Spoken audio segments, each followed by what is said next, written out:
बिस्मिल्लाहिर्रहमानिर्रहीम। अस्सलाम वालेकुम। कैपिटल टॉक के साथ हामिद मीर आपकी खिदमत में हाजिर है। जनूबी एशिया की दो एटमी ताकतों के ताल्लुकात एक दफा फिर कशीदगी का शिकार हैं। 27 नवंबर को भारत के शहर मुंबई में होने वाले हमलों ने भारत और पाकिस्तान के दरमियान पीस प्रोसेस को बुरी तरह मुतासिर किया है। ऐसा लगता है कि हमला करने वालों का असल निशाना यही पीस प्रोसेस था और इस पीस प्रोसेस को तहस नहस करके उन्होंने अपने मकासद में मुकम्मल कामयाबी हासिल कर ली। एक तरफ पीस प्रोसेस तातुल का शिकार है और दूसरी तरफ पाकिस्तान और भारत के मीडिया के दरमियान एक जंग की कैफियत पाई जाती है। दोनों ममालिक की हुकूमतों के दरमियान भी ताल्लुकात इतने अच्छे नहीं, उनके दरमियान भी कशीदगी मौजूद है, लेकिन अभी जंग की नौबत नहीं आई। लेकिन पाकिस्तान और भारत के मीडिया के दरमियान एक बाकायदा जंग शुरू हो चुकी है और आज भारत के एक मारूफ अखबार दी हिंदू में एक हेडलाइन है, Pakistani media declare war on Indian media. और ये स्टोरी लिखी है निरुपमा सुब्रमण्यम ने और उन्होंने आज हमारे प्रोग्राम में शिरकत भी करनी है। लेकिन सवाल यह है कि जंग का आगाज किसने किया, भारतीय मीडिया ने या पाकिस्तानी मीडिया ने?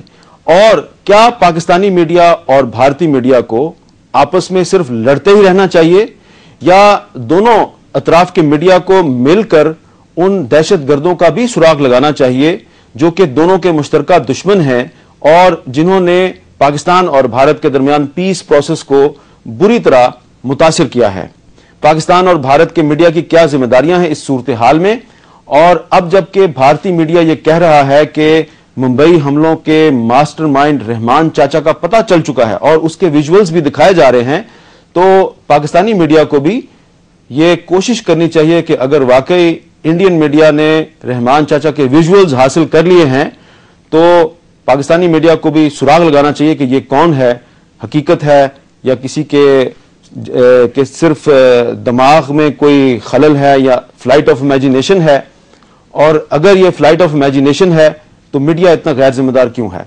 इस तमाम सूरत हाल पर आज हम बात करेंगे। हमारे साथ मौजूद हैं जनाब lieutenant general retired Asad Durrani साहब, किसी तारुफ के मोहताज नहीं, जनाब तारिक फातमी साहब साबिक सफीर, जनाब डॉक्टर फरूक सलीम साहब सिक्योरिटी एनालिस्ट हैं। असद दुरानी साहब, पाकिस्तान में बैठ के इंडिया पर इल्जाम लगाना, इंडिया में बैठ के पाकिस्तान पर इल्जाम लगाना बहुत आसान है, लेकिन हम इल्जामात का जवाब भी देंगे। लेकिन आज मैं अपनी इस गुफ्तगू का आगाज जरा मुख्तलिफ नौयत के सवाल से करना चाह रहा हूं।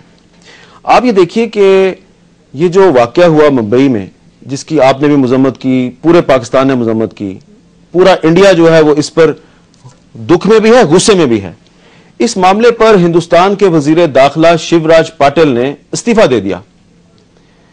अब हम इस वक्त पाकिस्तान के लोग बहुत तकलीफ में है कि इंडियन मीडिया हम पे इल्जामात लगा रहा है, लेकिन आपके ख्याल में शिवराज पाटिल का इस्तीफा जो है ये हमारे लिए एक सबक नहीं है कि यहां पर भी मैरिट ब्लास्ट हुआ था, यहां पर भी आए रोज इस तरह के बड़े बड़े वाकयात होते हैं, हमने कभी किसी का इस्तीफा नहीं देखा?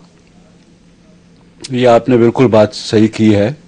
जब भी कोई चीज वहां पर अच्छी होती है, इस सारे एपिसोड में भी एक दो अच्छे वाकयात हम देख सकते हैं जिसमें हमने बहुत सारी चीजों पर तनकीद भी कर सकते हैं।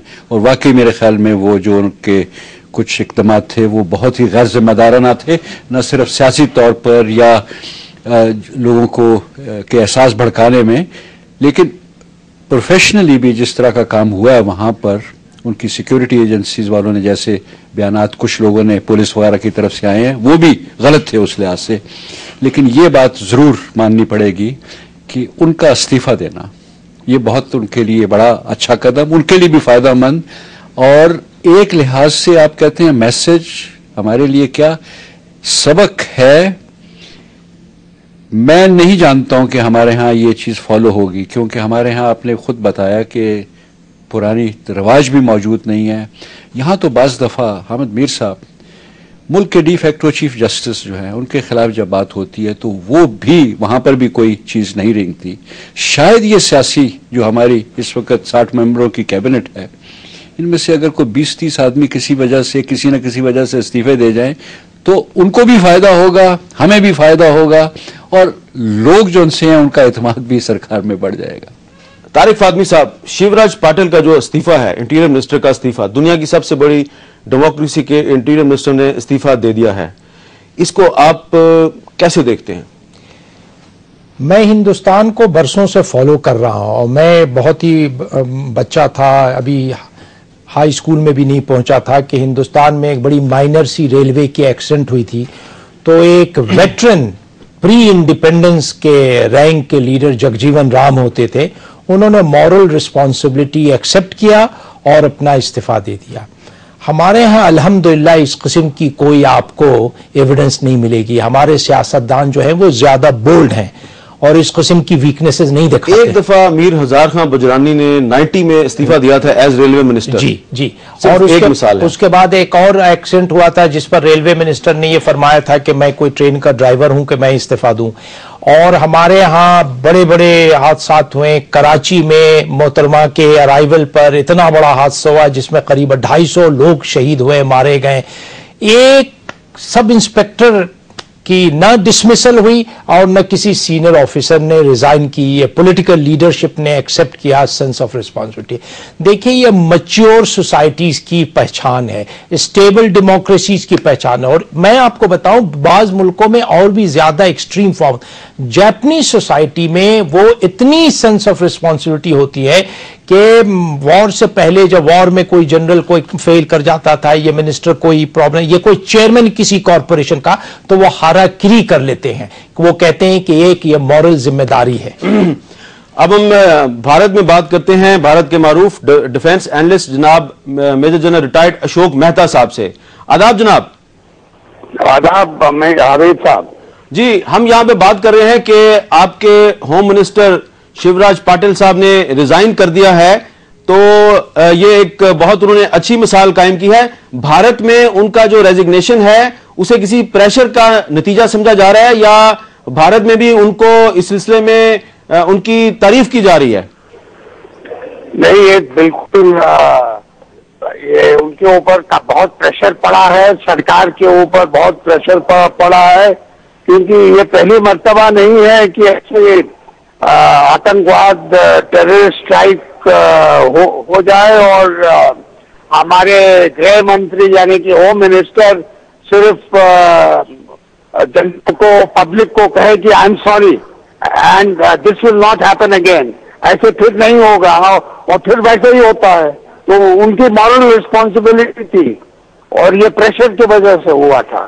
اچھا اشوک مہتا صاحب، ہم آپ سے یہ جاننا چاہیں گے، پاکستان میں بہت سے لوگ یہ جاننا چاہتے ہیں، جو کچھ بھی ممبئی میں ہوا اس پہ سب لوگ یہاں پر بھی بہت دکھ میں ہیں، غم میں ہیں، آپ کے ساتھ سولیڈیرٹی کا اظہار بھی کرتے ہیں، لیکن جو پاکستان پر الزامات لگائے جا رہے ہیں، ایلیگیشنز، اس میں پاکستان کے لوگ کہتے ہیں کہ ایویڈنس کے بغیر الزام کیوں لگائے جا رہے ہیں ہم پہ؟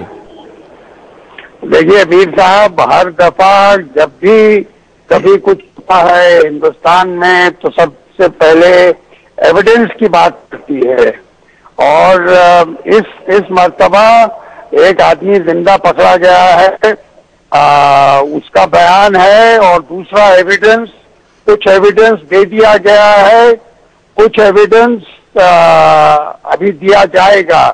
اس دفعہ یہاں پر لوگوں کو بالکل کوئی شک نہیں ہے کہ یہ لوگ پاکستانی ہیں، اور ان کی تعلق سرکار کے ساتھ ہے یا ISI کے ساتھ ہے یا کس کے ساتھ ہے، یہ ابھی تک اس کے بارے میں کوئی ثبوت نہیں ملا ہے۔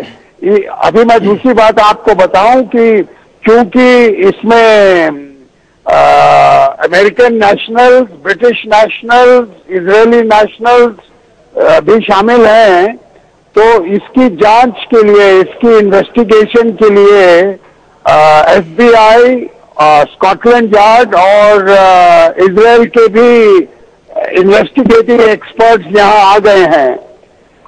تو یہ جو بھی ایویڈنس ہے، یہ اس دفعہ یہ ایویڈنس کلنچنگ ایویڈنس ہے، اور ایسے کہا جا رہا ہے کہ یہ سب چیز پاکستان کو جب ISI کے یہاں